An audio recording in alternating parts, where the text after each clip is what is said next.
Y'all, tonight we're going to be talking about the Rougarou. That's the Cajun werewolf over in Louisiana. And we got a lot of experts helping us out. Tonight, we're going to catch us a wolf man. We're going out hunting with Bubba True. 8-foot trail, let's go start to. Right circle in a field, there's a UFO. There's a ghost man sneaking across the road. Wolfman howling at the moon. Now we're hunting with Bubba True. Y'all, first up we're going to be talking to Diana. Now she's got her own podcast about all kind of stuff paranormal. She's got a whole lot of book learning. She's going to teach us a little something about the Rougarou. All right, y'all. We're over here with Diana, and she's going to tell us a little bit about the Rougarou. Diana, why don't you introduce yourself? Hi, I'm Diana Stack, and I am the owner and host of Stackhouse Radio. It's a kind of blog talk podcast we do that surrounds it, focuses on monsters, horror themes, paranormal, even though I'm not really a huge believer, and just legends and folklores and stuff. I've been obsessed with monsters since about 5 years old. Werewolves are my favorite. So I've always said, we've always had the werewolf or vampire debate, and I'm like, oh, werewolf any day, any day. You get to eat great food, Are you saying that people are great food? Well, it depends on how young they are. The little ones are best. Eating babies? Where have I heard that before? All right. So what kind of experiences or stories do you have about the Rougarou, trying as best you can to stay away from them eating toddlers? Well, I'm here 8 years now, and obviously I'm from the New England area, so we love our monsters up there in our folklore. And when I moved down here, the first thing I looked into was what kind of monsters are down here. And obviously you have the swamp monsters, and everybody's got their version of Bigfoot. And I heard about the Rougarou actually before I had moved down, so it was interesting to me to see the similarities just between the Cajun version of the werewolf, and how it really kind of originated from the French version of the Loup-garou, which reached its height really in the 16th century with the Beast of Gévaudan. Man, Diana knows a lot about stuff. So you have French settlers coming into Canada, and from Canada and France, they come down to the Cajun area, the region of Louisiana, Acadiana, and legends tend to follow people. So you have this morphing of the Loup-garou into the Rougarou. And as you know, a lot of the Cajun language really is a pidgin language between French and English and different other languages. And the Rougarou is really just a morph of the Loup-garou from France. So what I'm gathering from you here is that there's a chance, from folklore and such, that a Rougarou is like a really bad flu, like you can catch it, like a sickness, and then sometimes if you talk about it, you'll end up getting it. So you don't want to talk about it, which is why you don't hear so many stories, because people don't want to talk about it because they're afraid they'll get it. But it only lasts for 101 days. Man, it's so confusing, I guess it would be. I guess if you really kind of believe in that stuff, and I'm sure there's people who wholeheartedly believe that. I'm sure there's a lot of people that are completely paranoid about that. They're the ones I love to get talking about it, the most, because you just see the fear in their eyes, and it's awesome. But I think, the purpose of folklore and the purpose of the stories is to mainly scare people into submission and obedience. And what better way to submit people than to tell them that, you're going to become this beast, this monster, that goes against everything humanity says we should be. The werewolf itself is basically a representation of our most primal instinct. It's the most base part of ourselves that every one of us would love to release without consequence. And I think that's what's so appealing of legends of werewolves like the Rougarou, And you'll have people that, in some versions of the story, people embrace it. You know, they love the beast. The beast is part of them. You'll see that, and especially in modern versions, you know, how people embrace what they are. They embrace their inner wild part, the most primordial parts of us that have been there for thousands and thousands and thousands of years. And I think it's appealing to a lot of people.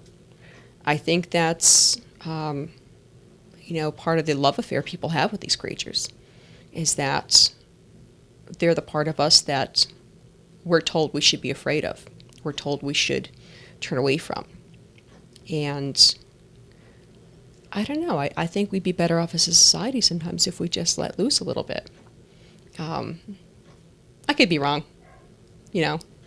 Well, I'd say that if the bad parts of you eats kids, you probably wouldn't want to let that loose too often, I don't reckon.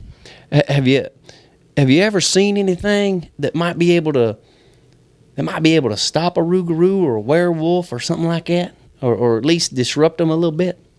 Well, if you're looking at legend, if you're looking back through the folklore, there are things that actually can kill or stop werewolves. Of course, one of the older methods of the church is exorcism, which was used a lot in medieval days. I'm sure in some parts of the world it's still being used.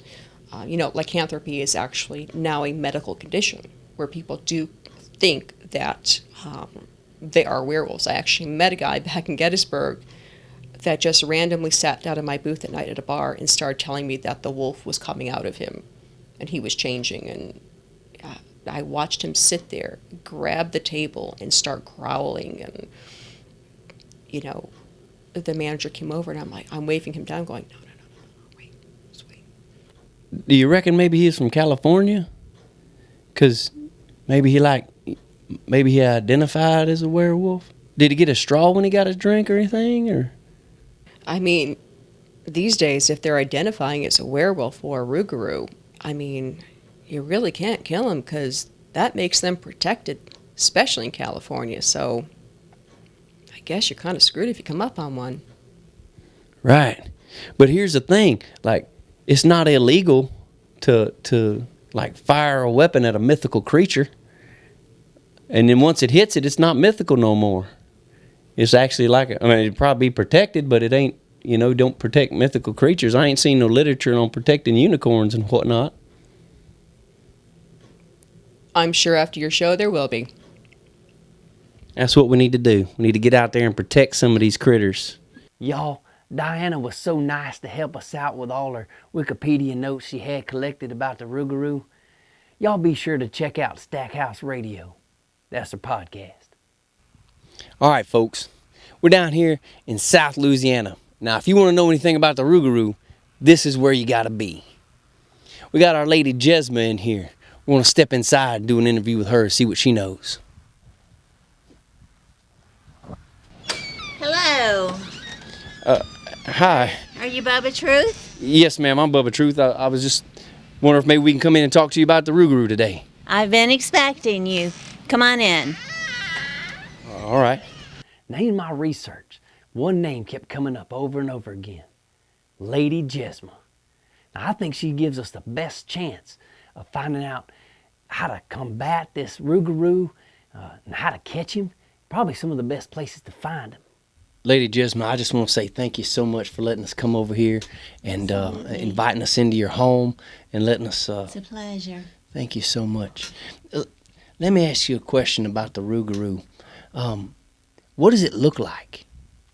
Well, they say he stands about 7 to 8 feet tall, and he's got these hard, long, sharp, fangy teeth, and but I believe, and most people believe, that he's like a shift changer, and he becomes whatever your greatest fear is what he looks like, is whatever,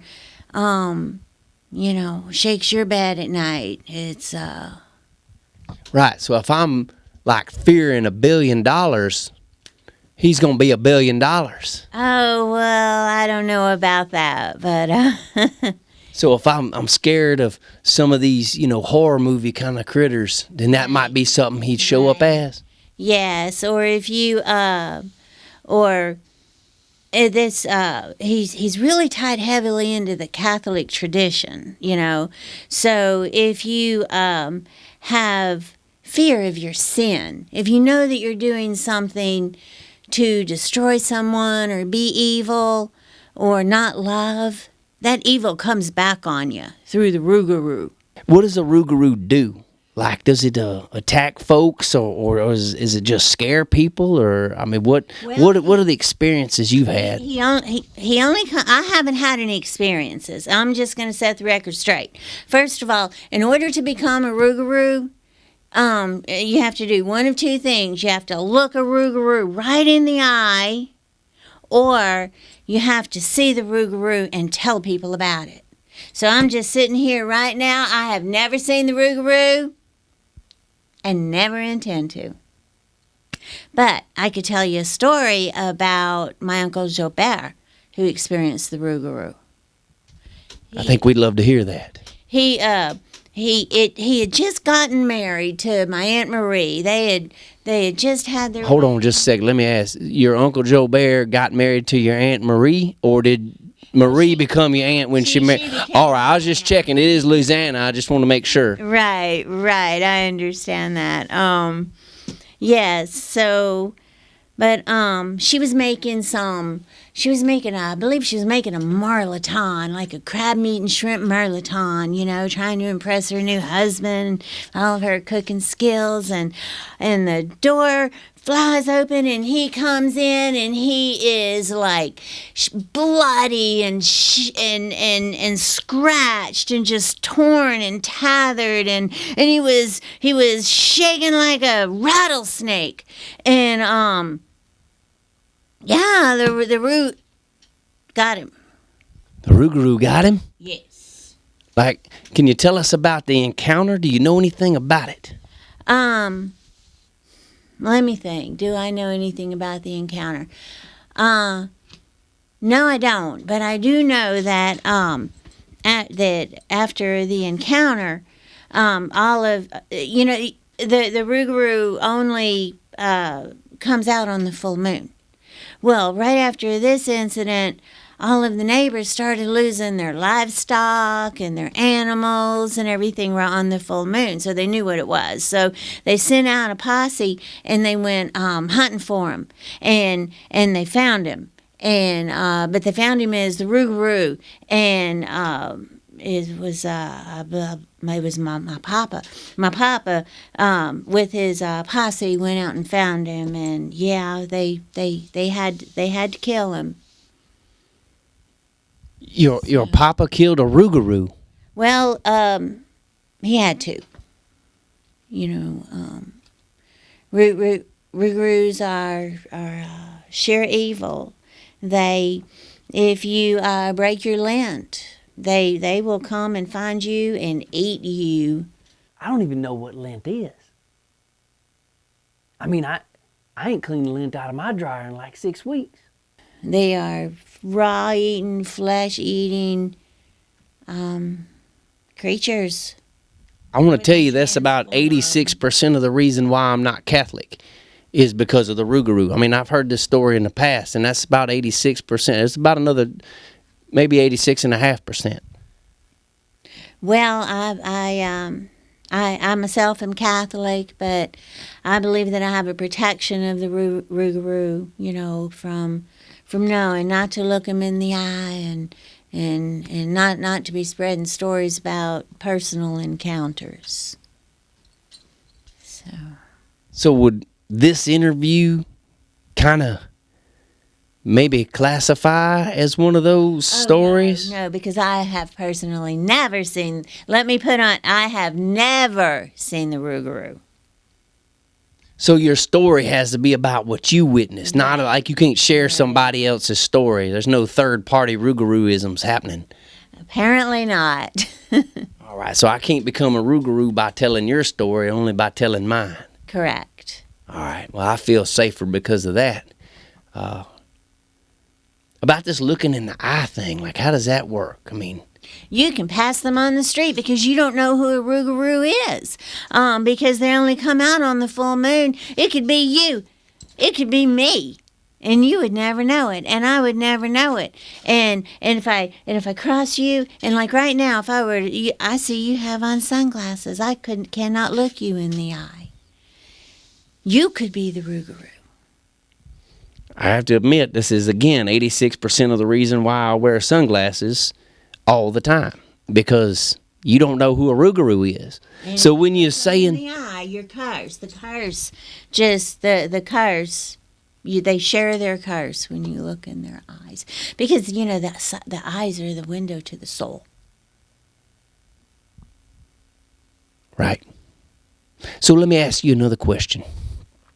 Why would I fear a Rougarou if he's only going to come after me if I'm breaking lint and I don't got no lints to break? And why would I fear him if looking him in the eye is a thing and telling stories? Because I can't tell a story about somebody I'm not going to, I saw this fella, looked him in the eye walking down the street. If I tell that story, I could become a Rougarou if he was a Rougarou, Like, what kind of fear should I have of a Rougarou? I mean, does it attack folks, or does it kick puppies? I mean, am I safe? What's the deal? It would only attack folks with sin. So if you have no sin in your life, you don't have to worry about the Rougarou. So Jesus is safe. Other than that, we're all pretty much doomed. Or at least susceptible. I think I broke her.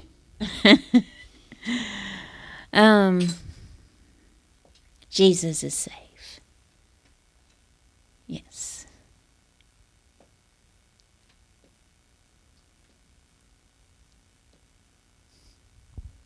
Yep. Let me ask you something about the characteristics, because I've got at least one fella who is kind of suspect, He's got this patch of fur on his shoulder, and it's kind of awkward and doesn't like making eye contact with folks all the time. You think maybe that fella might be a Rougarou? No, I don't. I think your friend may be a redneck, because with Rougarou, you don't know who they are until they change. They don't walk around with characteristics. They walk around like you or I. And then, when the moon turns full, they transform. And then, just like a vampire going back in the coffin, they go back to their original lives.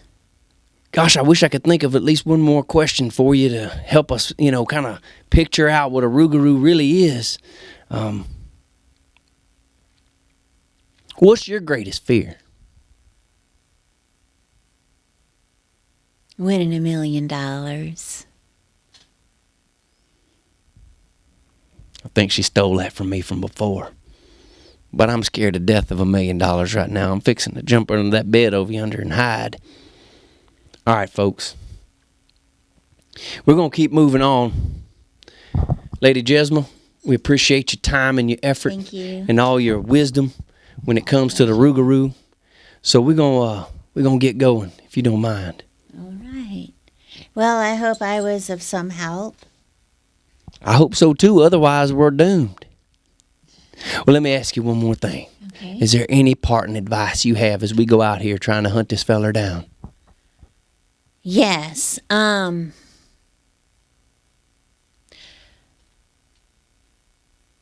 Take on the love of your fellow man that you're going to take care of.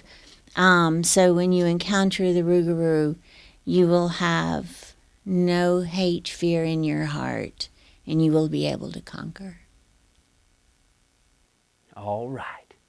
Between Diana and Lady Jasmine, I think I got the mentalness to figure this part out. But now I just need somebody who's looked into the face, not the eyes now. Maybe the nostrils or the teeth or something of the Rougarou. And I think I know just the rockabilly to help me find them. All right, y'all. I got contacted by JJ here about his latest interaction with the Rougarou. Now, this is kind of fresh. JJ, why don't you tell us a little bit about it? Oh, I hold this thing, you hold that thing. I was down in the swamp. I'm always in the swamp. Supposed to be doing some alligator hunting, but I got a little bit too much drinking going on. Later on that evening, my woman, she was mad at me because I didn't go out and catch gators. She knows I ain't bringing no money in. She needs to calm down a little bit. What was we talking about? Rougarou.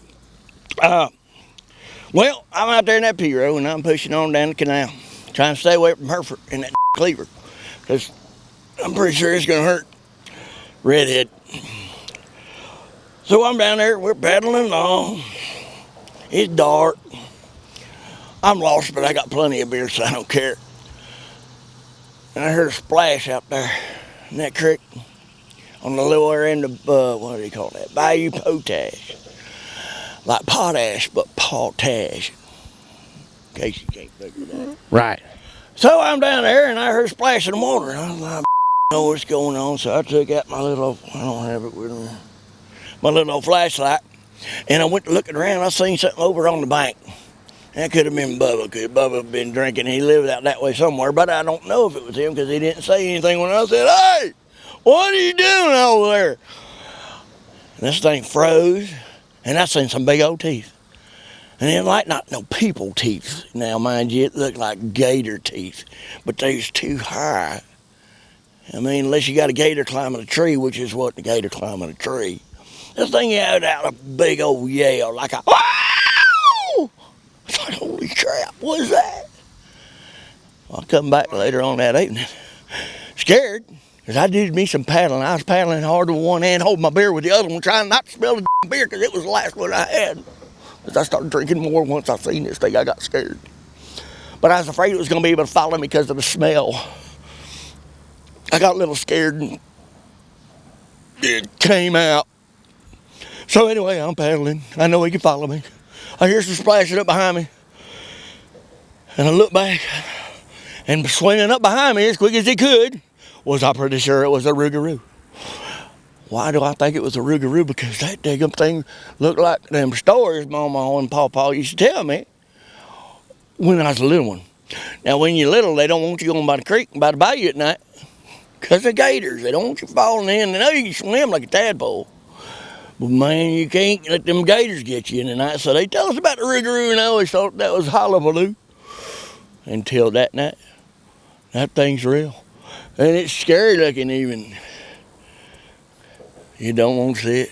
You're going to go. You're going to fly. Trust me, you're going to die if he catches up with you.